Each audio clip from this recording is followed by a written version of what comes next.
Imagine a farm with sheep and cows, valleys and hills. My fist is a hill. An earthquake happens and it shakes the hill, and that causes a landslide that blocks the river below.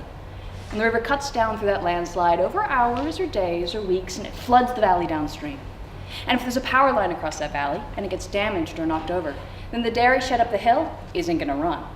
And if the farmer doesn't have a generator, or their neighbors can't help out, the cows don't get milked. And they have to be milked twice a day. Imagine that same hill. The earthquake happens and it shakes the hill and nothing happens. But 6 months later, the annual heavy winter rains come, and a hill that has stood through decades of heavy rain suddenly has a landslide that blocks the river below, and the river cuts down through the landslide. It floods the valley downstream. It knocks over the power lines. The dairy has no electricity, so the cows don't get milked. That's cascading hazards. It's this idea that one hazard can trigger another, which triggers another, just like dominoes. Sometimes they all fall at once, and sometimes the domino just sort of hovers there until another line comes around, and it's black and it's white, and with a bit of a delay, it falls over. After the Hurunuri Kaikoura earthquake sequence last November, farms throughout North Canterbury that had been impacted by the earthquakes were also impacted by cascading hazards. In New Zealand, we don't actually have a farm-scale earthquake impact model, so the Christchurch urban impact model was applied to many farms. Imagine a house on a 1/4 hectare of land and a 200-hectare sheep and dairy farm.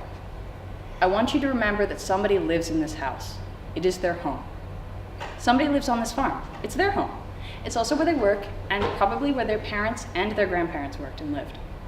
So when you tell the person who lives in this house that they should probably move because there's a fault for the property or a landslide threatening the house, you're asking them to give up their home, which is something most will do begrudgingly. But when you ask the farmer to leave because there's a fault or landsliding or liquefaction or all three, you're asking them to give up their home, their livelihood, their lifestyle, their livestock, and their roots. And for many farmers, that's unacceptable. Given the scale difference between a farm and a house and the hazardous nature of farming, it makes sense to try and consider another approach. Perhaps moving the components of the farm around to avoid the hazard, changing the land use. With this idea in mind, I'm going into the Hurunuri district, and I'm speaking to farmers, community groups, and organizations about the impacts of the earthquakes and cascading hazards on farms, focusing specifically on land use before the earthquake, land use after, how long-term land use plans have changed. Taking all this information, I'm using it to develop a framework, a model, a tool to help farmers in rural communities mitigate the impact of cascading hazards, earthquakes, and other disasters. Thank you.